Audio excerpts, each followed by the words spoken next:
ونستعينه ونستغفره ونعوذ بالله من شرور أنفسنا وسيئات أعمالنا من يهد الله فلا مضل له ومن يضلل فلا هادي له أشهد أن لا إله إلا الله وحده لا شريك له وأشهد أن محمدا عبده ورسوله اللهم صل على محمد وعلى آله وصحبه ومن تبعه إلى يوم القيامة.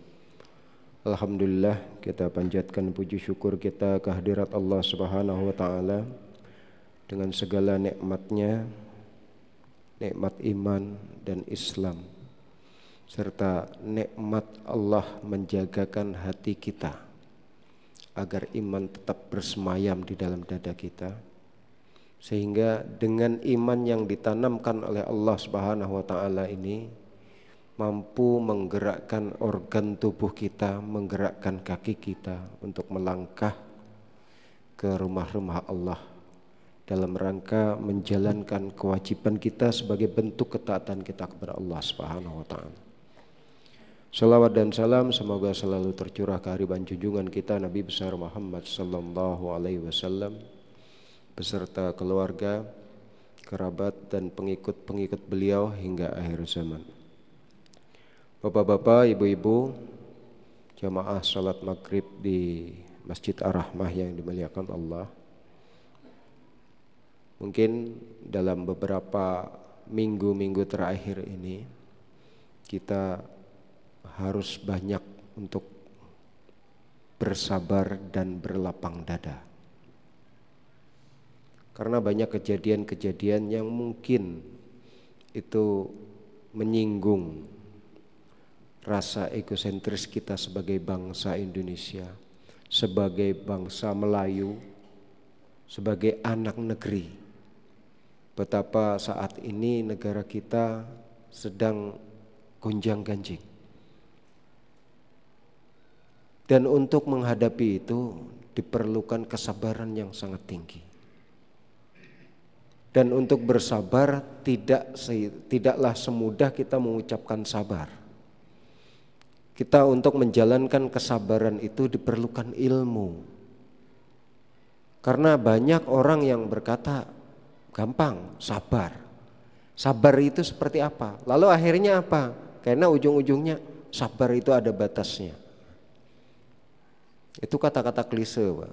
Karena kalau orang sabar itu kan ada batasnya. Kelapangan dada inilah, kalau di dalam, makanya seringkali kita sehabis sholat itu berdoa sebagaimana doa yang dipanjatkan oleh Nabi Musa alaihissalam. Rabbi shrah li sadri wa yassir li amri wahlul 'uqdatam min lisani yafqahu qawli. Rabbi shrah li sadri, wahai Tuhanku, lapangkanlah dadaku. Rabbi shrah li sadri. Lapangkan dada itu bukan berarti dada kita dilapangkan, diganalakan, bukan, Pak. Itu istilah. Istilah dalam rangka supaya kita ini kalau pian nyesek itu kan tahu ngarannya sangkal itu bawaannya dada ini kayak terhimpit batu, kayak tekapit. Itu maksud dari lapangkanlah dadaku. Dalam artian kita mampu berpikir secara normal dan jernih dalam menghadapi berbagai macam situasi. Dan ini perlu ilmu. Makanya tidak salah Rasulullah sallallahu alaihi wasallam mewajibkan kita untuk selalu belajar, menuntut ilmu. Meskipun ada yang mengatakan bahwa hadisnya ini lemah, ada hadisnya ini dhaif dan sebagainya. Tapi banyak hadis-hadis yang sejenis yang saling menguatkan, ada yang dhaif, ada yang marfu, ada yang kuat. Maka hadis-hadis yang seperti ini bisa dijadikan dalil. Salah satunya qala Rasulullah sallallahu alaihi wasallam talabul ilmi faridatun ala kulli muslimin wa muslimatin. Setiap seorang muslim laki-laki dan perempuan itu wajib hukumnya untuk menuntut ilmu. Dan hadis ini pun dinukil dalam kitab Ta'lim Muta'alim. Kitab Ta'alim Muta'alim itu kitab pembelajaran untuk para calon pelajar. Kalau bahari kami masuk Darussalam itu kitab wajib ini, kitab gagasan orientasi kalau ini Pak. Masa perpeloncoan, masa penerimaan siswa baru, maka kitab yang wajib dipelajari adalah kitab Ta'alim Muta'alim. Kenapa harus belajar kitab Ta'alim Muta'alim? Karena ini bekal untuk belajar, pembekalan untuk pelajar yang mau belajar. Jadi kita menuntut ilmunya pun harus tahu aturan, harus tahu ilmunya. Kitabnya kada tebal-tebal benar, kurang lebih sekitar 60 halaman. 60 halaman. Dan di situ banyak Pak, banyak sekali aturan-aturannya seorang pelajar itu. Salah satu contohnya dilarang makan sampai kekenyangan. Kalau ngarannya santri itu kada boleh kekenyangan Pak. Makanya saya heran kalau sekarang santri makannya terjamin cukup kenyang.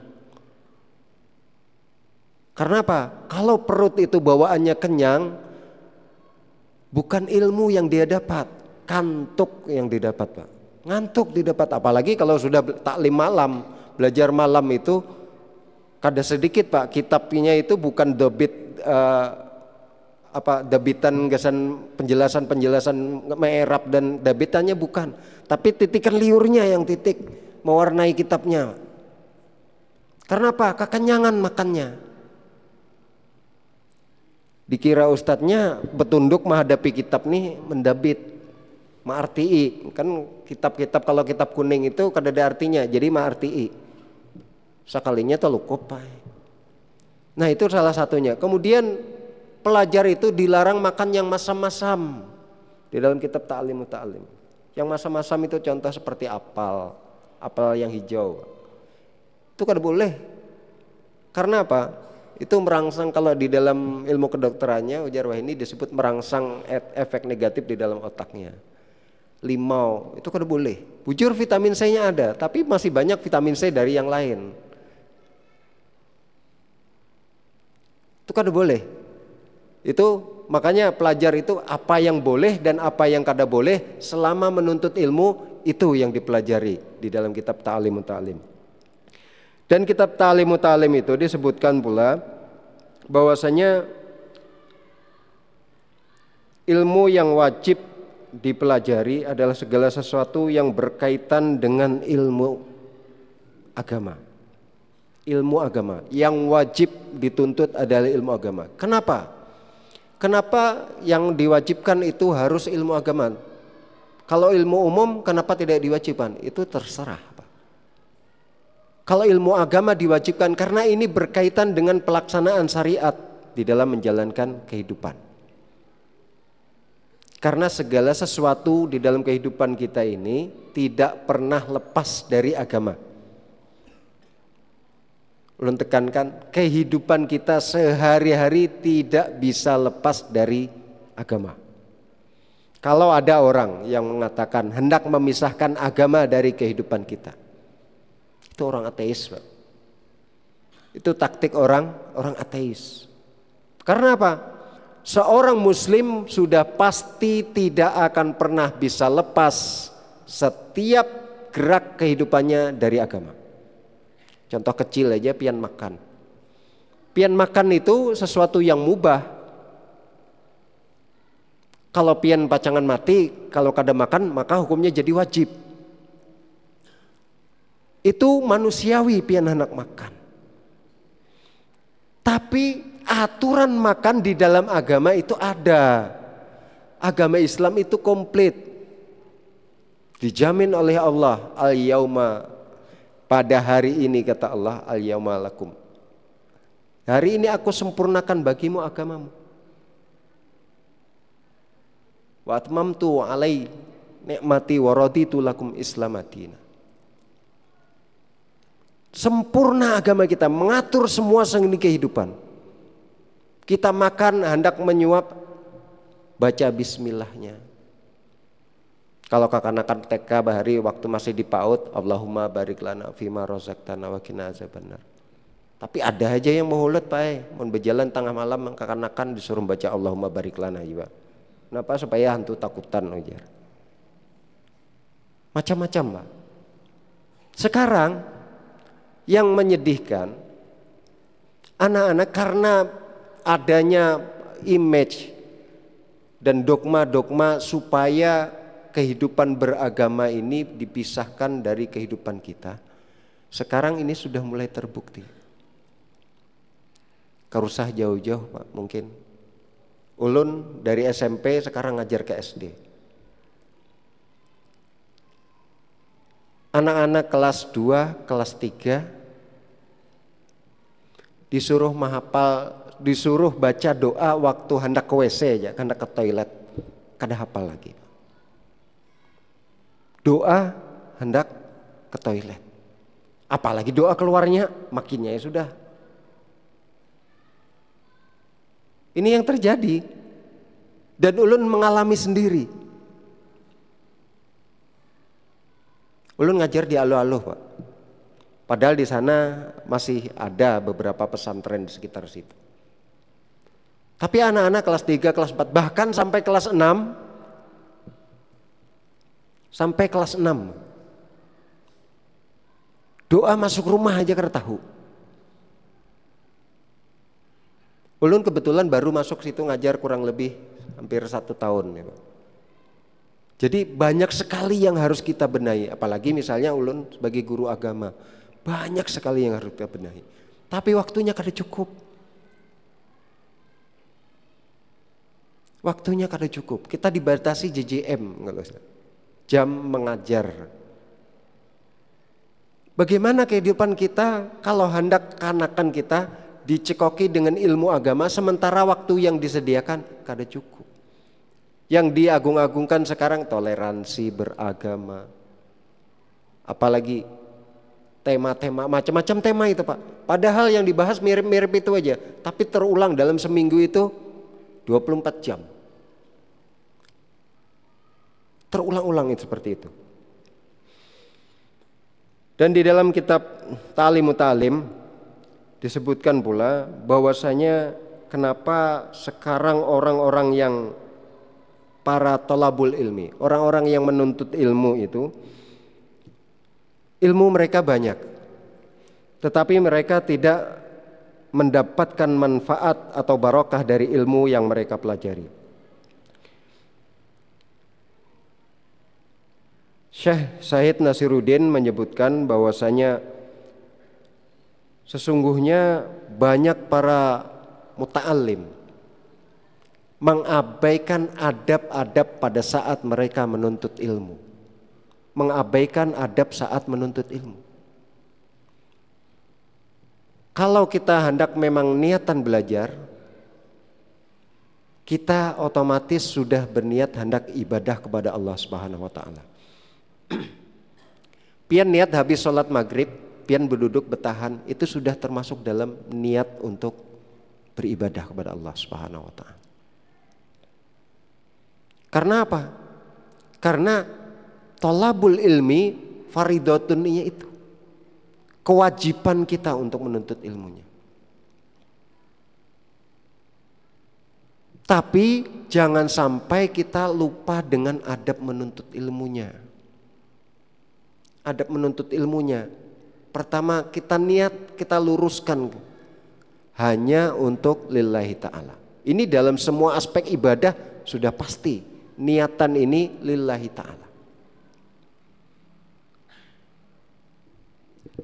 Kemudian niat kita bersungguh-sungguh untuk mendengarkan apa yang disampaikan oleh para muallim, oleh para gurunya. Jangan sampai kita niatan ibadah, yang penting niatan hendak ibadah, tolabul ilmi, duduk mencungkung, sekalinya guring. Dapat pahalanya, Pak? Gugur kewajibannya. Kewajibannya gugur. Tapi pahala dan manfaatnya, barokah dari ilmunya tidak dapat. Itu kalau berkaitan dengan menuntut ilmu. Karena apa? Sedikit saja ilmu ini kita tidak simak dengan baik, lalu akhirnya apa? Ibadah yang kita laksanakan pun melenceng dari apa yang disunahkan oleh Rasulullah Sallallahu Alaihi Wasallam. Ini lagi selesmaan Pak lah, karena lagi pancaroba perubahan musim. Dan perlu lagi ulun tekankan bahwasanya segala aspek ilmu itu harus kita pelajari bujur-bujur sebelum kita mengamalkannya. Karena apa? Sedikit sekali kita lengah dengan perangkap-perangkap setan yang kadangkala mungkin ibadah kita ini kita lakukan dalam rangka untuk mendapatkan pahala dari Allah. Mungkin pernah ulun sampaikan di sini. Banyak sekali orang yang tergelincir, niatnya puasa, niatnya hendak sedekah, niatnya hendak berbuat kebaikan, bersih-bersih lingkungan dan sebagainya. Niatan awalnya seperti itu, tapi pian-pian tahu berataan. Iblis itu luar biasa cerdiknya dan tidak akan pernah menyerah untuk menggelincirkan kita dari kebenaran. Meskipun kadang yang kita lakukan itu memang baik, yang kita lakukan itu bagus, tapi gara-gara ada niatan yang lain yang mengiringi ibadah yang kita lakukan itu, lalu akhirnya apa? Ibadah kita pun sia-sia di hadapan Allah Subhanahu wa taala. Bukan saja sia-sia, tapi malah menjerumuskan kita ke dalam siksa Allah Subhanahu wa taala. Satu contoh saja misalnya, mungkin kalau malam hari subuh Minggu kemarin, kami dari komunitas motor-motor organa itu diajak dari Bikir Subuhan, ikut membagi beras ke para kaum duafa. Setelah sholat subuh baru bergerak untuk bagi beras. Niatannya bagus Pak, niatannya bagus. Yang dibagi orientasinya orang-orang yang tidak mampu dan orang-orang yang ditimpa kebakaran. Yang jadi masalah, tatkala ada niatan lain yang mengiringi ibadah kita ini, kita berbagi. Ada komunitas ini masing-masing mengeluarkan dari kantongnya masing-masing. Ada yang mengeluarkan untuk beli beras 2 karung, 3 karung. Ada yang Indomie berapa dus. Kalau ini bujur-bujur lillahi ta'ala, bagus Pak. Dan Allah mungkin akan memberikan nilai. Nanti di akhirat kita bisa petik hasilnya. Tapi hati-hati apabila ada niatan lain yang menyertainya. Contohnya apa? Karena kita sering mendengarkan ceramah, menjalankan tausiah, bahwasanya apalagi yang dikembangkan apa ESQ magnet rezeki ya Pak ya sekarang. Magnet rezeki. Kita bersedekah dalam rangka untuk memancing rezeki supaya berlimpah. Ini bagus tapi menyalah Pak. Ini bagus tapi menyalah. Karena apa? Untuk dunia kita mungkin bagus. Kita bersedekah dalam rangka untuk mendatangkan rezeki, supaya rezeki kita mengalir terus. Lalu akhirnya apa? Kita gemar bersedekah. Di mana ada orang hendak membagi sembako, umpat kita. Tapi ada niatan lain di dalam hati kita. Dan ini kata ucapakan Pak biasanya. Ini hati-hati, makanya harus ada ilmunya. Kita beramal tuh harus ada ilmunya. Kita supaya lancar rezekinya, keluarkan terus. Pokoknya berapa aja keluar terus kita. Tapi selalu ada niatan, ini sudah keluar ini bulan ini mengeluarkan zakat atau misalnya sedekah berapa puluh juta. Insya Allah dibalas Allah nanti berlipat-lipat ganda. Itu pola pikir kita sudah terbentuk seperti itu. Lalu akhirnya apa? Hati-hati. Karena Allah Subhanahu wa taala sudah sangat mewanti-wanti kita tentang hal ini. Di dalam surah Hud, dan surah ini keistimewaannya surah Hud ini, para sahabat sering kali menangis setiap membaca ayat ini. para sahabat Rasul sering kali menangis setiap kali membaca ayat ini. Yaitu surah Hud ayat 15 dan 16. A'udzubillahi minasyaitonirrajim. Man kana yuridu hayatad dunya wa zinataha nuwaffi ilaihim a'malahum fiha wa hum fiha la yubkhasun. Barang siapa yang menghendaki kehidupan dunia dan perhiasannya, niscaya akan kami berikan kepada mereka balasan pekerjaan mereka di dunia dengan sempurna dan mereka tidak akan dirugikan. Ini janji Allah, Pak. Memang janji Allah seperti ini. Orang yang menginginkan bersedekah itu untuk mendapatkan dunia akan dibalas oleh Allah cash, kontan, dan tidak akan rugi. Artinya orang itu untung berkali lipat. Orang gemar bersedekah otomatis rezekinya pun akan berkali lipat dibalaskan oleh Allah di dunia.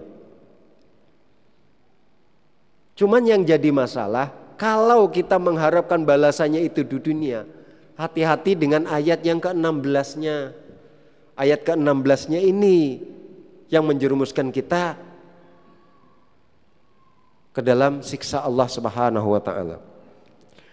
Ayat yang ke-16, ulaikal ladzina laisa lahum fil akhirati illan nar wa habita ma sunau fiha wa batilum ma kanu ya'malun. Itulah orang-orang yang tidak memperoleh apapun di akhirat kecuali neraka. Artinya apabila kita mengharapkan balasan perbuatan, balasan sedekah kita ini dibalas oleh Allah di dunia, hati-hati, nanti di akhirat kita tidak dapat apa-apa illan nar, kecuali neraka. Wa khabita ma sanau, dan sia-sialah apa yang mereka usahakan di dunia. Wa batilum ma kanu ya'malun, dan batal, Pak. Amal ibadah kita itu dianggap batal oleh Allah Subhanahu wa taala. Gara-gara apa? Gara-gara kita minta balasan di dunia aja. Banyak, Pak, yang terjebak amalia seperti ini. Karena apa? Karena kan ada ilmunya. Atau mungkin pernah belajar tapi lupa. Karena apa? Ya mungkin perekonomian lagi sulit, Pak. Lalu akhirnya untuk memancing rezeki itu mendekat kepada kita, ya inilah amalia yang dilakukan. Dan ini sudah pasti, Pak. Ini janji Allah. Kita akan diberikan kekayaan yang luar biasa apabila kita mengamalkannya. Dibayar cash oleh Allah Subhanahu wa taala di dunia. La yubkhasun. Tidak ada dirugikan sedikit pun kita. Artinya kita diberi keuntungan yang besar oleh Allah. Kadada ruginya orang itu bersedekah. Kadada orang, makanya kalau para penceramah biasanya, para mentor itu menyebutkan tidak ada sejarahnya orang itu jadi miskin karena rajin sedekah. Bujur. Karena janji Allah memang seperti itu. La yubkhasun, kata Allah. Tidak akan dirugikan sedikit pun. Tapi hati-hati apabila kita meniatkan berdasarkan la yubkhasunnya ini. Kalau kita gara-gara kita hendak mendapat keuntungan di dunia berlipat ganda dengan mengamalkan ini, rajin sedekah, rajin berbuat baik di ini. Lalu akhirnya apa? Karena rajinnya sedekah, yang minta-minta makin ketujuh, Pak. Makin pengoler. Nah, oleh karena itu jangan sampai kita beramaliah, melaksanakan amaliah yang kita laksanakan ini justru nanti akan menjerumuskan kita ke dalam siksa Allah. Nauzubillah, apabila sampai amaliah kita ini disebutkan oleh Allah wabatilum ma kanu ya'malun, dan batal seapapun yang sudah ya'malun, yang kita sudah lakukan. Semua ibadah kita di dunia sia-sia belaka, batal. Karena apa? Karena ada niatan sedikit saja untuk mendapatkan dunia sebagai balasan amaliah kita bersedekah tadi. Gara-gara apa? Karena kurang ilmu kita. Dalam satu sisi boleh, Tapi jangan sampai kita beramaliyah itu ada nilai atau niatan penyerta. Karena apa? Allah itu sangat pencemburu, Pak. Allah itu sangat pencemburu. Jangan sampai kalau kita niatan ibadah kepada Allah ada disertai niat penyerta-penyerta yang lainnya. 4 menyerawin ya orang Banjar tuh. Menyerawin ini banyak juga ibadah lain. Contoh yang menyerawin. Ada orang berkorban selajur menyerawin akikah. Itu menyerawin ngarannya. Korbannya diterima? Tidak. Karena apa? Ada niat penyertanya. Mun kada akikah supan di kampung. Nah, itu masalahnya. Jangan sampai ada penyerta-penyerta yang nanti akan membuat murka Allah.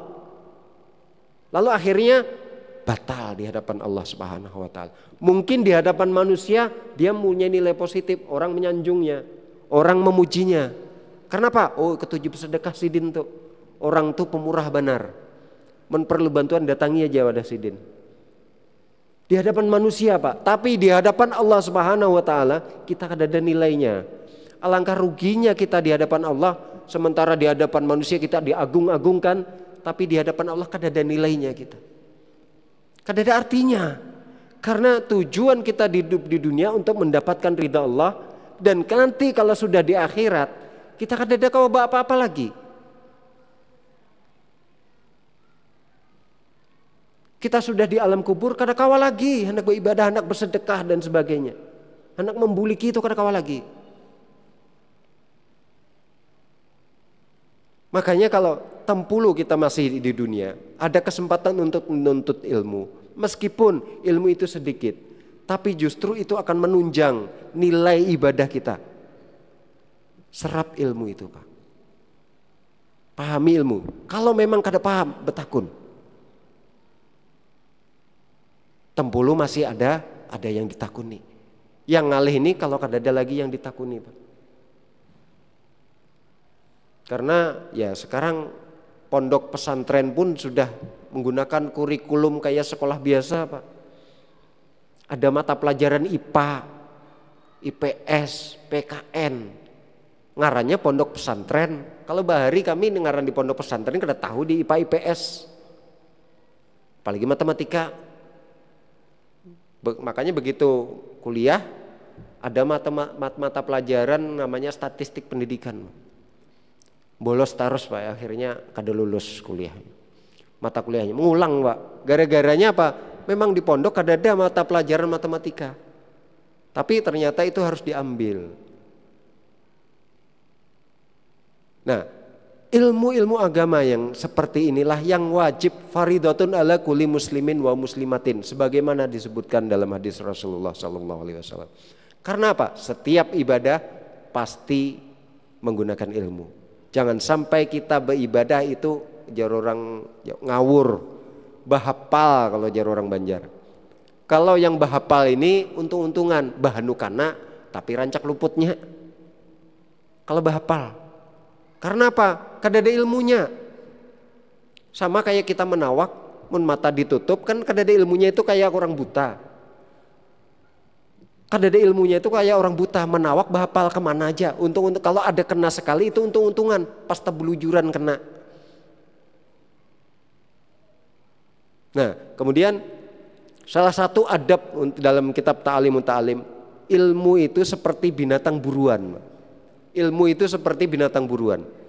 Kalau kita sudah bisa menangkap binatang buruan itu, maka ikatlah dengan erat-erat. Mengikatnya dengan apa, Pak? Dengan catatan. Dengan catatan. Karena apa? Kalau kita manusia mungkin waktu habis di sini kita masih ingat. Kita di rumah bisa masih ingat. Kalau bisa catat, Pak. Tapi sudah sehari, 2 hari, 3 hari, mungkin sudah kada ingat lagi. Itu manusia. Karena apa? Manusia ini sistem memorinya apa, kalau istilah kamera menimpa itu loop ya, Pak, ini, Pak. Memori yang hari ini ditimpa lagi memori malam. Kemudian besok pagi ada memori lagi, ingatan lagi, menimpa lagi di atasnya. Bertumpuk-tumpuk seperti itu, Pak. Ditimpa. Kalau sudah tak ke bawah, kada ingat lagi. Lapah mengatakan bepicing kepala sudah Pak ya kada ingat-ingat juga, asalamat-lamat ingat, asal kada. Cuman pernah belajar tentang itu, cuman kada ingat lagi. Ilmu-ilmu agama yang seperti inilah nanti yang di dalam ada sebuah hadis, tapi hadisnya ini dhaif, disebutkan bahwasanya ilmu nanti akan diangkat satu persatu oleh Allah Subhanahu wa taala, ilmu agama. Dan ilmu pertama kali yang akan diangkat oleh Allah Subhanahu wa taala adalah ilmu faraid. Tahu pian ilmu faraid? Ilmu tentang pembagian warisan. Ini Pak sudah mulai sekarang Pak. Orang kada usah jauh-jauh orang non muslim, kita yang orang Islam aja banyak kada memakai ilmu faraid sekarang. Ya kan? Bagi adil. Ya, ada misalnya yang meninggal ayahnya. Yang meninggal ayahnya ada anak laki-laki 2 orang. Anak perempuannya 2, ada bibi, ada paman. Itu di dalam ilmu faraidnya ada. Anak laki-lakinya jadi siapa? Jadi asbah. Jadi asbah itu untung-untungan, bisa dapat ganal, bisa juga dapat dikit, bisa juga kada dapat. Itu dalam ilmu faraid. Karena ada pembagian 1/4, 1/3, ada 1/6. Kalau neneknya masih hidup dia dapat 1/6. Kalau anak perempuannya masih dapat berapa? Kalau anak satu orang perempuan dia dapat 1/4 kalau nggak salah. Ada saudaranya lagi berpecah lagi. Kami bahari ilmu faraid ini sebulan Pak lucut menghitung aja, menghafal rumus. Dan ilmu faraid ini karena kadang kala tidak menyenangkan orang yang ahli waris, lalu akhirnya nanti di akhir zaman ini ilmu faraid ini akan ditinggalkan. Padahal ilmu faraid ini jelas-jelas di dalam Al-Quran disebutkan secara jelas. Bukan hadis lagi yang menjelaskan ilmu pembagian warisan ini, tapi Al-Quran langsung. Karena apa? Kalau hadis nanti ada yang dipelintir, tapi kalau dalam Al-Quran itu sudah jelas. Bukan Nabi yang bikin aturannya, tapi Allah langsung. Tapi inilah ilmu nanti yang pertama kali akan diangkat oleh Allah Subhanahu wa taala dan ditinggalkan oleh umat Islam. Nah, mungkin ini saja yang bisa ulun sampaikan, mudah-mudahan bermanfaat dan mudah-mudahan memacu semangat kita untuk selalu thalabul ilmi, menuntut ilmu. Jangan pernah bosan, jangan pernah supan, sudah tuha, sudah uzur, supan di taklim. Sudah tuha kada terpakai juga ilmu, jangan Pak. Karena meskipun kita sudah uzur, tapi kita masih bisa melaksanakan kewajiban kita dalam rangka untuk menuntut ilmu.